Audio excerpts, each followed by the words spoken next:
Sejam todos bem-vindos e bem-vindas ao meu canal Raízes de Carvalhos. Meu nome é Helena Amaral Santana, nasci e morei a vida toda em Carvalhos e atualmente curso História na Universidade Federal de Ouro Preto. Estou no 7º período.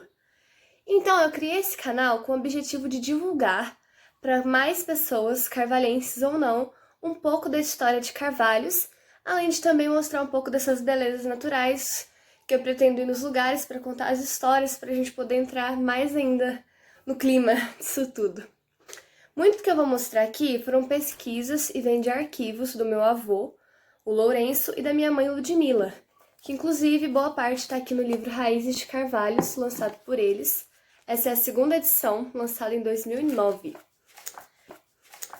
Porém, meu avô não está mais aqui entre nós, mas deixou muita coisa ainda pra gente poder conhecer mais sobre a história de Carvalhos. Então eu vou estar trazendo aqui, além de fatos, vários documentos e fotos antigas.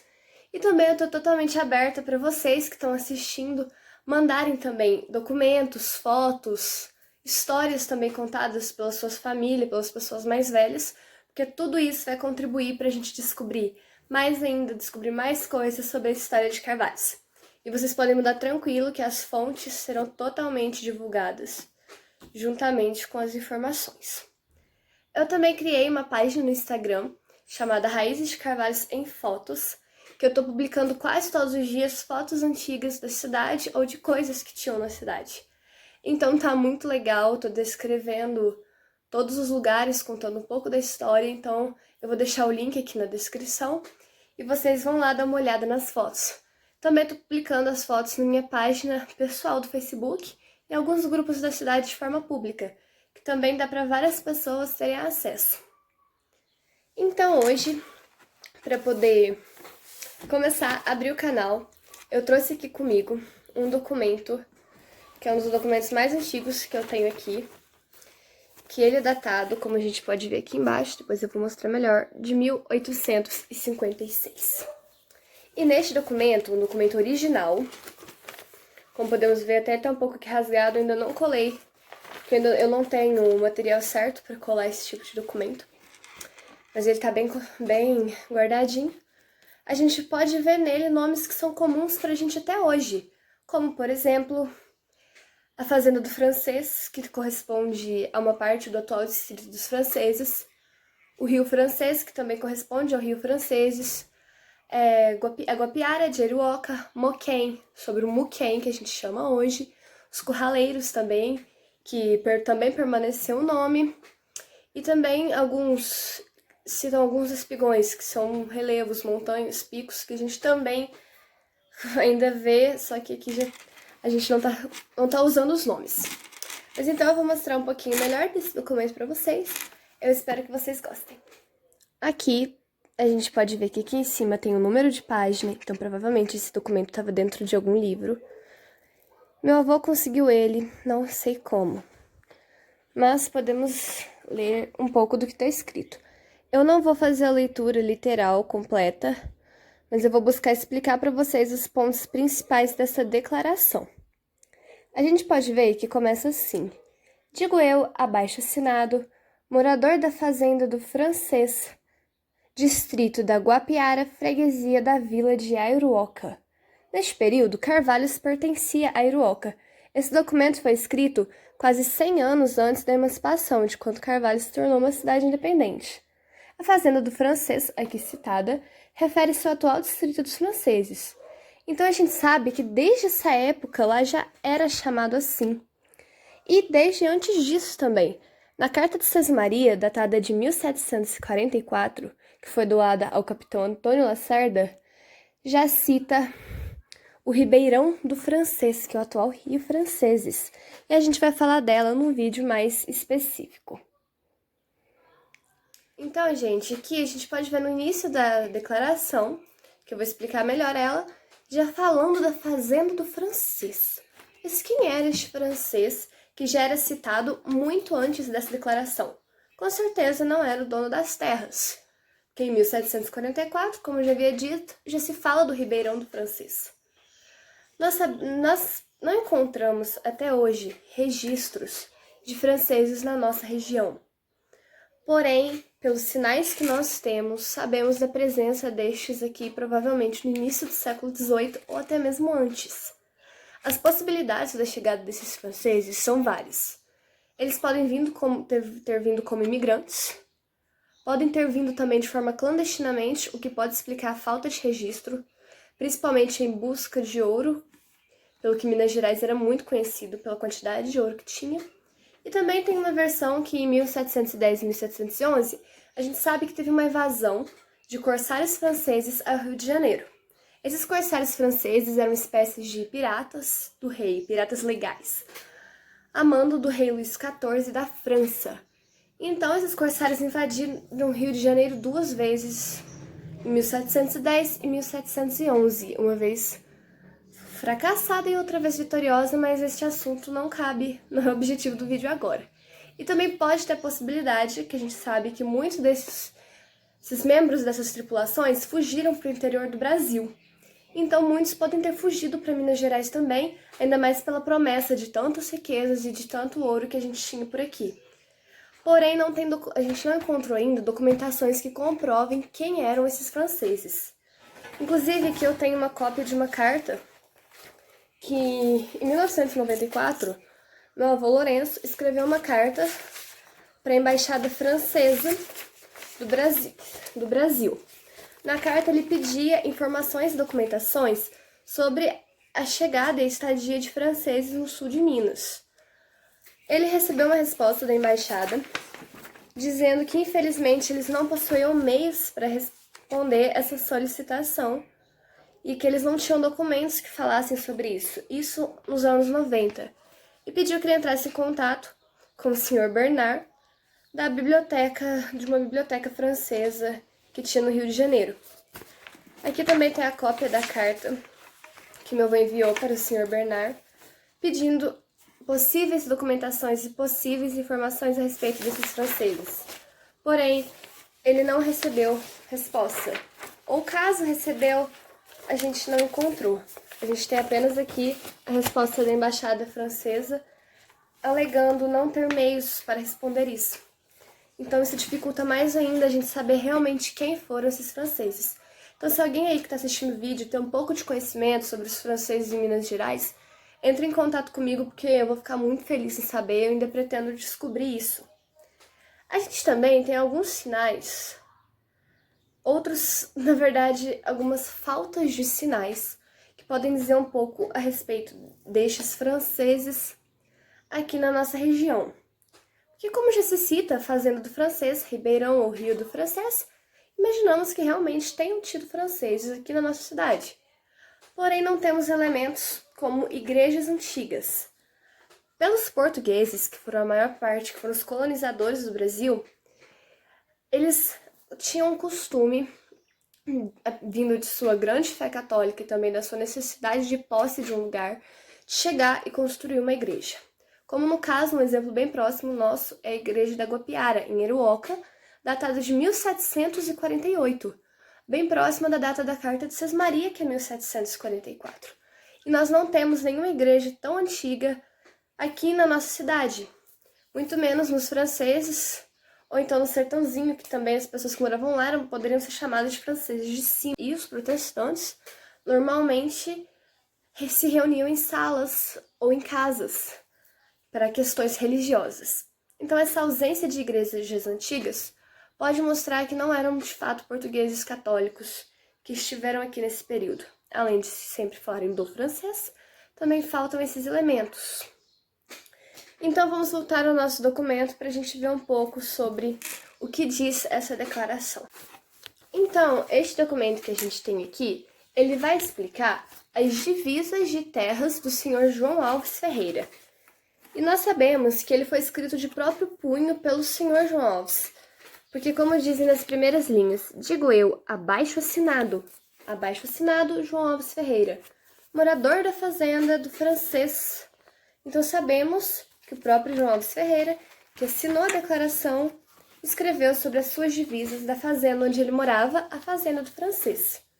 Então vamos buscar entender um pouco sobre as divisas da fazenda do senhor João Alves Ferreira. Ao que eu consigo entender, ele possuía terras de culturas de campos e de grãos, plantações. Uma das divisas se dava com a nascente da fazenda do tenente Antônio Mendes de Carvalhos. Podemos ver o sobrenome dele, Mendes. Ele era irmão de Joaquim Mendes de Carvalho, que morava onde hoje é o atual povoado conhecido como Mendes. Podemos ver pelo seu sobrenome. E sabemos que o Joaquim com o Antônio compraram posses de terra em Lisboa. O senhor João Alves dividia com o tenente Antônio Mendes de Carvalho. Depois disso, dividia com o Espigão, que eram esses morros bem altos, e iam até os vales do capitão Fabiano, e seguia por outro Espigão, beirando com Manuel Francisco Antunes. E pelo dito Espigão, o mesmo que ele já havia citado, abaixo divide com o João, até o rio do Francês, e vai subindo pelo ribeirão do Moquém, como falado aqui. Sabemos que antigamente eles falavam moquém, porque moquém pode vir da carne moqueada. A carne moqueada, aqui em Carvalhos algumas pessoas falam que era quando pegava a carne crua, botava no lombo do cavalo, botava o cavalo para andar, para o suor da carne do cavalo salgar a carne. Mas também, pelo que a gente sabe, a carne moqueada é uma carne tipo grelhada, que em cima de um tipo de grelha, com pauzinhos, a carne ficava lá grelhando. Então, o moquém pode ser vindo disso daí. Atualmente a gente fala moquém, né? Então, acima do córrego, esse córrego vem de um açude. E pelo dito córrego, o córrego já citado pelo João, divide com o Domiciliano Paula Barros e os vales da Serrinha. Seguiam pelo Espigão, abaixo do Pão de Canela. Eu desconfio que Pão de Canela seja o nome de algum morro, algum pico, lá para aqueles lados franceses. Porém, eu perguntei para algumas pessoas e ninguém soube me informar. Se alguém souber onde fica o tal Pão de Canela, me avisa também, que vai ser muito bom saber. E depois disso, descia um brejo. Abaixo encontrava o Rio Francês de novo. E seguia até a fazenda do francês, que era a sede, onde ele começou explicando a divisa. Então, nesse documento, a gente vê bem o senhor João Alves Ferreira explicando toda a extensão do seu território. Ele também encerra essa declaração com um dito: desta forma, eu tenho feito as declarações. Eu declaro também que eu tenho uma parte de 30 alqueires de campos na fazenda do Curraleiro, que até hoje aquela região também é chamada de Curraleiros, né? Então a gente vê que o senhor João Alves era dono de bastante terra. Ali embaixo, fazenda do francês, que foi onde ele escreveu a declaração, dia 15 de março de 1856, assinado por João Alves Ferreira. Isso é uma declaração muito interessante. E eu não sei exatamente onde são todos esses lugares da divisa dele. Mas o que eu tenho em mãos é um documento de meados do século XIX.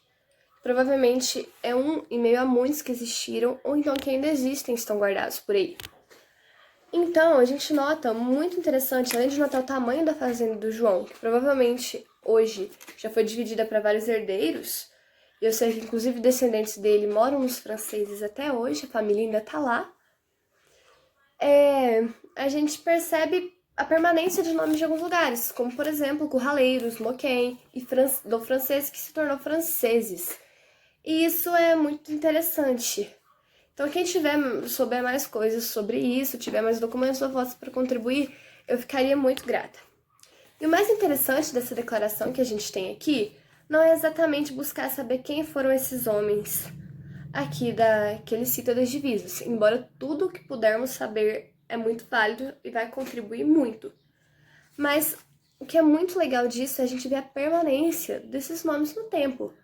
Porque na hora que a gente vê que estão de lugares que são comuns pra gente até hoje, inclusive nos mesmos nomes, esse passado, que olhando assim, 1856, parecia tão distante, é uma forma da gente sentir ele mais próximo de nós.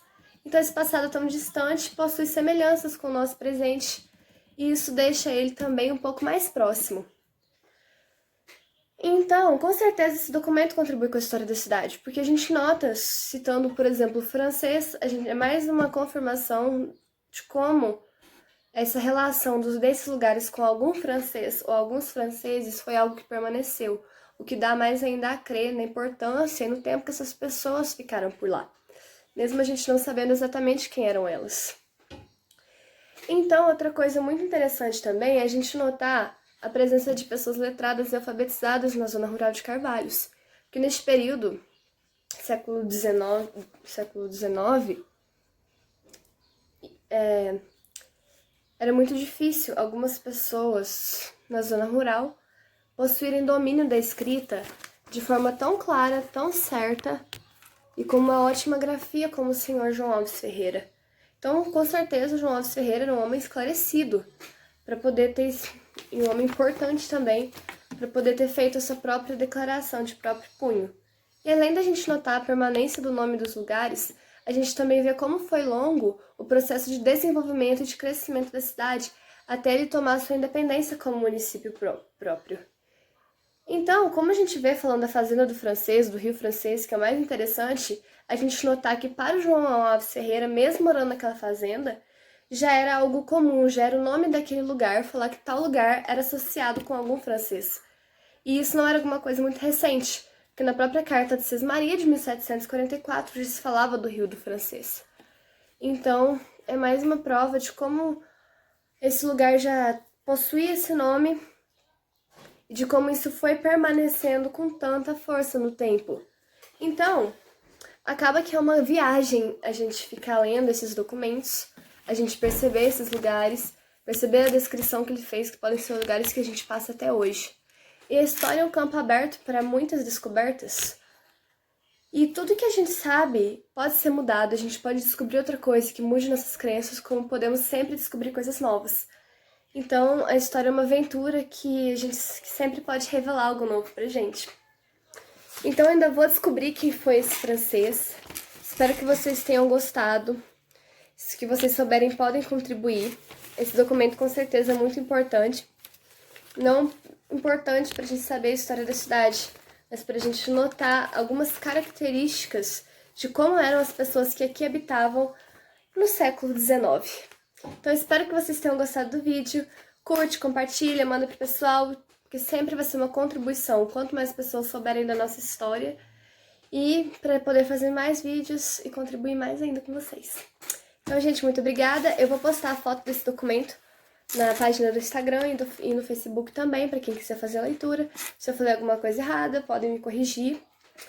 E a gente tá aí junto para poder continuar cada vez mais conhecendo, descobrindo, desvendando a história de Carvalhos. Abraços e até o próximo!